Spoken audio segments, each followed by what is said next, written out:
About a month ago, we released an investigative documentary about how one might protect one's home's board game tiles against the ravages of moisture.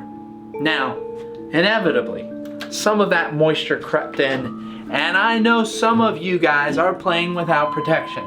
So this week, we're gonna find out 3 ways how you can repair tiles that are already wetted. Going down to the lab. All right, so I'm here in the lab. I'm trying to play a little finders keepers with all my cousins. And, you know, I wasn't expecting this to splash so much. Anyways, there are 3 general techniques for how to repair your wet tiles. So we're gonna go through them with you. Now, the first one is pretty straightforward. It's the compression technique, and you could probably guess what it is. Basically, we're gonna take this tile and we're gonna put it under some heavy weight. So I get a moisture wicking material like this towelette here. I throw my wet chips and boards underneath, another moisture wicking layer there. We get some stiff bits, I don't know, for lack of a better term, and we weight them down with some very heavy board games.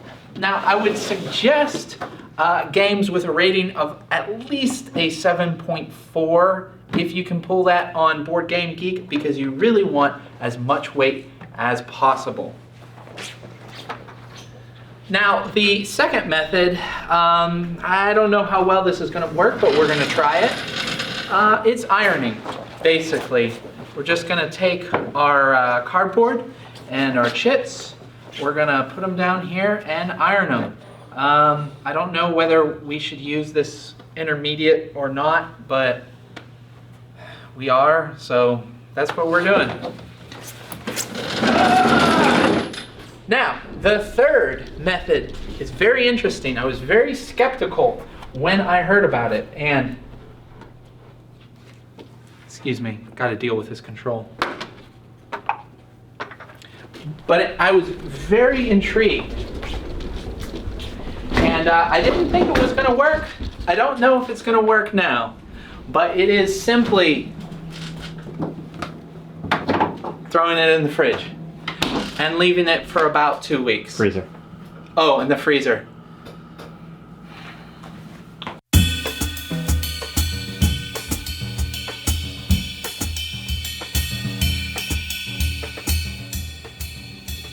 Oh. Well, we're back with some results that just may shock you. Here we have our dry control and our wet control. These are what these tiles look like when kept dry, I guess under normal storage conditions. And here are our wet controls. These tiles were just left to dry. And our wet control, you can see there's a bit of a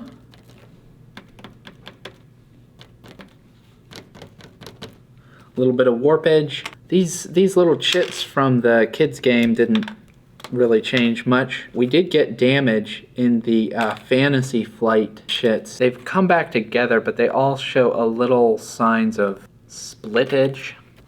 The Catan tiles, interestingly enough, there's a little damage, there's a little separation. I really don't see much of a problem playing with these. Some of these warped more than others. It would be annoying, but it didn't break it. Yeah, and now I think given this type of tile, if you had a longer piece like the water tiles around the edges, that would probably warp enough that you'd really have problems with the game. They're all warped a little bit. We'll go on to the iron. Iron has similar issues.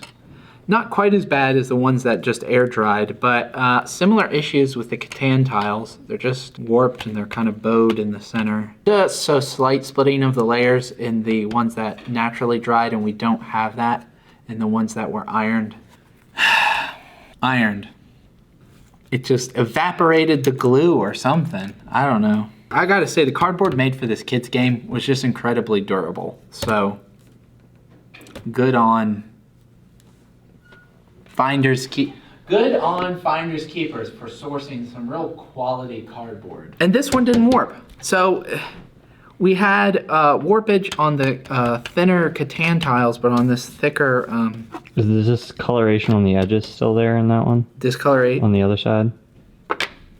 On the wet control, we also have some discoloration on the edge of this white tile. In the iron, we have some discoloration on the edge of the tile, white tile. Not as much. In the compressed tile, again, some discoloration. But it does not seem to be as much as the iron or the left to dry out tile. So these compression tiles did not warp. Hooray. We ended up putting about like 20 pounds on it, like some 20-pound weights. I would say, you know, so far these Catan tiles seem the most playable. They don't seem too much worse for the wear. And they're pretty cheap. Uh-oh. Fantasy Flight chits aren't doing so well. You can kind of see the glue poking out in some of them. And this one did shift, like it kind of split apart. These were the tiles that were put in the freezer for about a week, probably a little more than a week. And the results were pretty interesting. We didn't have too much discoloration in the edges. We have some. We do have some warpage, maybe not quite as much as ironing or just leaving them there, but it didn't seem to work as well as the compression technique. These Fantasy Flight tiles, they did split apart. You don't have... Uh-oh. There it goes. There it goes. These two aren't so bad. So my conclusions are, I guess, mixed. You know, I think it's very dependent on, there's many different types of cardboards and how many different types of glues. What I was surprised about is how well just leaving the tiles just sit and just do nothing and just air dry, like how okay that sort of worked. Now, for the Catan tiles, the compression method, definitely the best. I don't want to tell you what the takeaway of this is. The compression method does seem to keep things from warping. Even these little chits didn't warp. The splitting, they might have shifted and the glue might have came out the sides, but they didn't really warp up on the edges like in the other cases. And the freezer method, it seems to be better than just letting it air dry. Although none of those Imperial Assaults split these apart. Fantasy Flight tiles didn't do too well anywhere. The easiest seems to be just throwing it in the freezer. Like if you have a whole game that gets water on it, you can take them out piece by piece and then compress them as you have the ability available. I don't see any reason why you couldn't combine. I will say the ironing method doesn't really seem to have many upsides.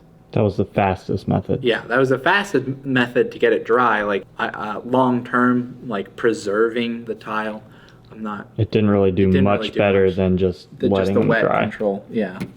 So in fact, these, I mean, they're still together.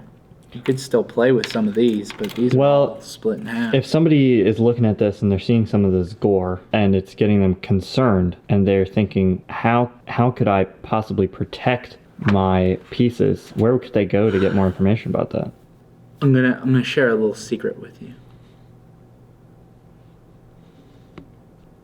But first, I'm gonna plug a previous episode where we talked about preserving tiles. We had a comment on the video where we talk about sealing tiles with varnish.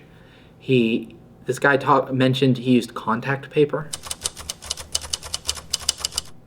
which I mean that would do a pretty good job. It'd be a lot more work intensive, than using varnish. So that's another tip for you. You can varnish them. You can. No, I'm not even gonna say that. Don't tell them. Don't tell you. You gotta watch the video. I understand if you're a little discouraged watching this, and I'm not gonna lie. I'm a little discouraged too. We are not gonna rest until we find out how to waterproof one of these very frail Fantasy Flight chits. I will not sleep until I solve that problem. And I swear that because I already solved it, so I'll be able to eat and sleep.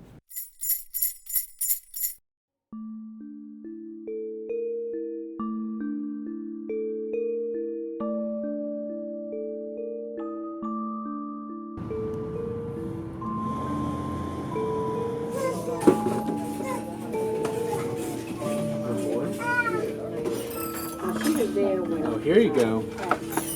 Got some serious tiles here. Yeah.